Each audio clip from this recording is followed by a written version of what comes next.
Sir आपको लगता है दैट जब भी एग्जामिनेशंस कंडक्ट होते हैं तो उसमें एक लूप होल किस तरीके से क्रिएट किया जाता है? देखिए, एग्जामिनेशन सिस्टम के अंदर लूपहोल क्रिएट तो नहीं होता है, ओके। बट एग्जिस्ट हो सकते हैं पहले से ही। यदि आपकी जो प्रोसेस है वो रोबस्ट नहीं है, उसमें कुछ खामियां हैं, it has not been thought through, यदि उसको बहुत डेलिबरेटली सोचा नहीं गया है तो उसमें कमियां हो सकती हैं। जैसे जब मैंने कर्मचारी चयन बोर्ड का अध्यक्ष का भार संभाला था, तो मुझे लग रहा था उसमें कुछ कमियां हैं सिस्टम के अंदर। जैसे बहुत सारे बच्चे डमी परीक्षा दे के जाते थे।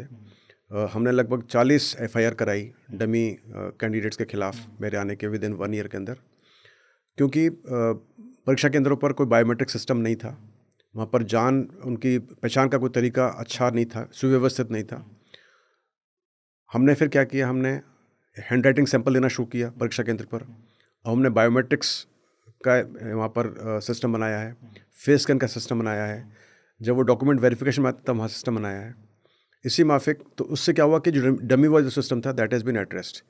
इसी माफिक फर्जी डिग्री का बहुत सिस्टम चला हुआ था, तो हमने उसको एड्रेस किया है bye checking back from the universities, checking back all the regulations, क्या यूनिवर्सिटी के पास में परमिशन है।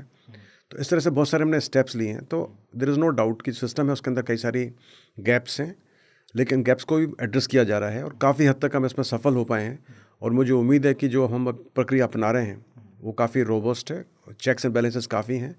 और अभी डमी के, फर्जी डिग्री के, या फर्जी स्पोर्ट्स सर्टिफिकेट के, या फिर फर्जी पीएच यानी फिजिकली हैंडीकैप्ड जो कैंडिडेट्स जो ट्राई करते हैं, उस सब पर हमने काफ़ी अंकुश लगा दिया है। तो मुझे उम्मीद है कि जो हमारे सिलेक्शन प्रोसेस है that is become much better.